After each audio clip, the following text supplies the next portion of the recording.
नमस्कार। जब मैं बच्चा था और गांव में रहता था तो हमेशा मैं खेत पर जाता था और खेती के काम काज देखता था। तब हमारे यहाँ जो मुख्य फसलें थीं वो थी ज्वार और कोदो, और पूरा समाज ज्वार और कोदो खाकर बहुत स्वस्थ रहता था और कभी फूड सिक्योरिटी की दिक्कत हमारे सामने नहीं थी। पर 1960 के दशक में जब हम हरित क्रांति की ओर गए और हमारे गांव में भी उसके साथ साथ गेहूं प्रमुख फसल हो गई और धीरे धीरे जो ज्वार का एरिया था, ज्वार का क्षेत्र था, वो सोयाबीन ने ले लिया। तो इस तरह से दो मुख्य फसलें हमारे यहाँ हो गई, पहली गेहूं और दूसरी सोयाबीन।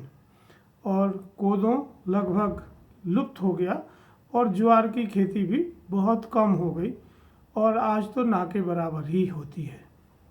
मुझे और आप सबको ये जानकर खुशी होगी कि भारत सरकार के अनुरोध पर संयुक्त राष्ट्र संघ ने 2023 का जो ये वर्ष है उसको मिलेट ईयर घोषित किया है। मतलब जो मोटे अनाज हैं और परंपरागत जो फसलें हैं उनको फिर से बढ़ावा देने के लिए और विश्व में उनकी महत्ता को पहचानने के लिए संयुक्त राष्ट्र संघ ने ये प्रयास किया है। हम जानते हैं कि मिलेट उत्पादन करने में अफ्रीका महाद्वीप सबसे बड़ा उत्पादक क्षेत्र है और अफ्रीका में लगभग 489 लाख हेक्टेयर में मिलेट्स की खेती की जाती है।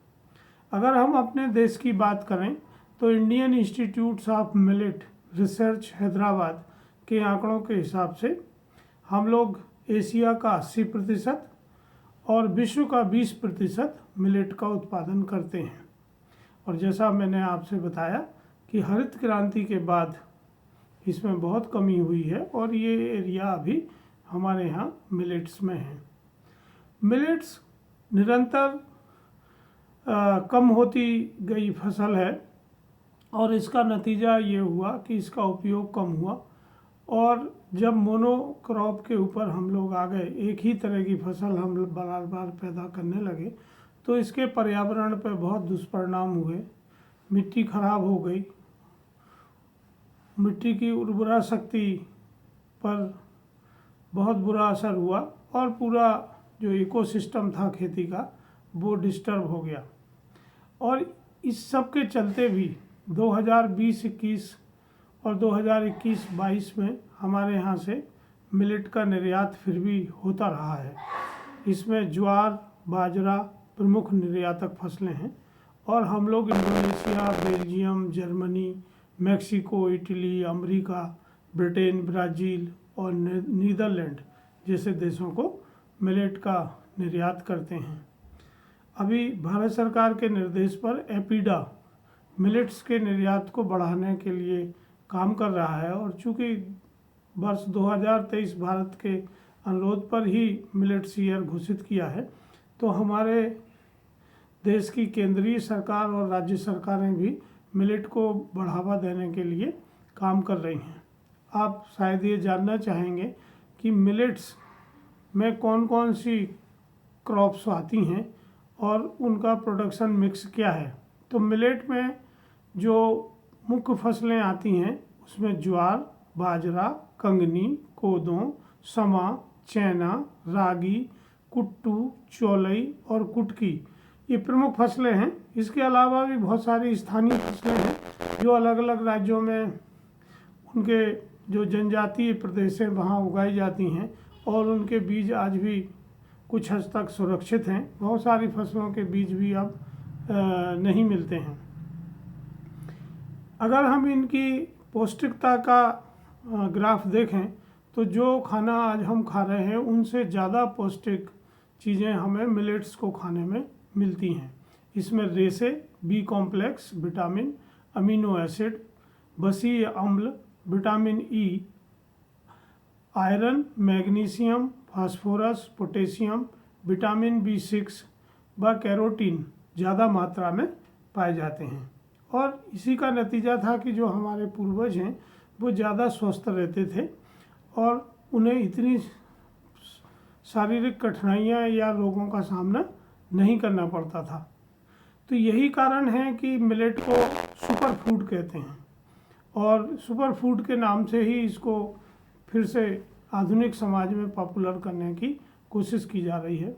इससे न केवल मधुमेह को कंट्रोल कर सकते हैं, बाकी कुपोषण को दूर कर सकते हैं और शरीर की बहुत सारी जो रोग उत्पन्न करने वाली दिक्कतें हैं उनको मिलेट से कम किया जा सकता है या लगभग ख़त्म किया जा सकता है।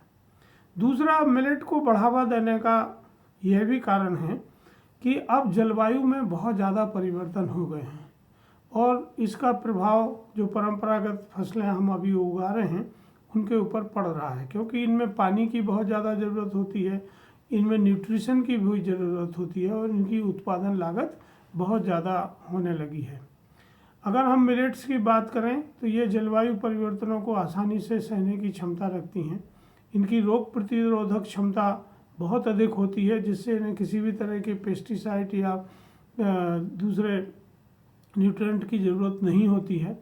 इसी तरह ये बहुत कम पानी में पैदा हो जाती हैं फसलें, तो इसकी वजह से ये किसानों के लिए भी लाभप्रद हैं, क्योंकि अगर किसी कारण से फसल खराब होती है तो किसानों को बहुत ज़्यादा आर्थिक हानि नहीं होती है, क्योंकि इसमें बहुत ज़्यादा लागत नहीं आती है।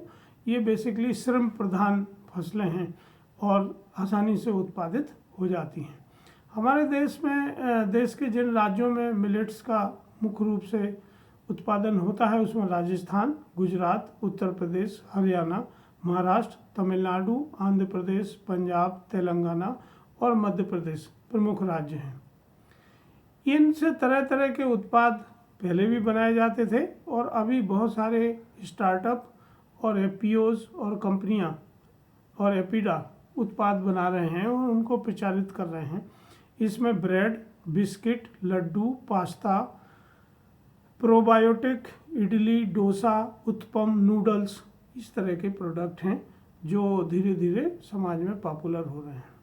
पर अगर इसका सही उपयोग करना है इस साल का, तो भारत सरकार को भी और राज्य सरकारों को भी प्राइवेट सेक्टर के साथ बहुत ज़्यादा मिलके काम करना होगा, क्योंकि ब्रांड बनाना और उस ब्रांड के उत्पाद को मार्केट में डिस्ट्रीब्यूट करना ये तभी संभव होगा जब जो एफएमसीजी कंपनियां हैं वो इस क्षेत्र में आगे आएँ, और ये कंपनियां तब तक इस क्षेत्र में आगे नहीं आएंगी जब तक कि सरकारें उन्हें आर्थिक मदद ना दें, क्योंकि शुरू में ये शायद उतना प्रॉफिट का प्रोडक्ट नहीं होगा। तो जैसे अभी उत्पादन से लिंक हमारे यहाँ इंसेंटिव स्कीम है, उसी तरह की कुछ स्कीम हमें प्राइवेट कंपनियों को इसमें देना होगी। इसी तरह जो स्टार्टअप्स हैं उसमें बहुत सारे जो नए स्टार्टअप्स हैं उनके लिए एक अच्छा अपॉर्चुनिटी है कि वो मिलेट के क्षेत्र में नए नए उत्पाद डेवलप करें और उनकी ब्रांडिंग करके मार्केटिंग करें। इसी तरह जो फार्मर प्रोड्यूसर ऑर्गेनाइजेशन है एफपीओज, उनको भी ये अपॉर्चुनिटी है कि वो मिलेट को अच्छे तरीके से अपने मेंबरों के साथ पैदा करें, जिससे एक ही तरह की फसल बड़ी मात्रा में उनके पास हो और वो प्रोसेसर्स को बेची जा सके, या यदि एक्सपोर्ट करना है तो एक्सपोर्टर्स को बेची जा सके, क्योंकि विश्व में भी इसकी अवेयरनेस आ रही है और कोविड के बाद फूड हैबिट्स में बहुत ज़्यादा चेंजेस हुए हैं और सभी लोग इस तरह के प्रोडक्ट देख रहे हैं जो स्वास्थ्य के लिए लाभदायक हों। तो ख़ासतौर से प्रोडक्शन के क्षेत्र में एफपीओ काम कर सकते हैं और इसमें नए प्रोडक्ट बना के मार्केटिंग के क्षेत्र में स्टार्टअप काम कर सकते हैं।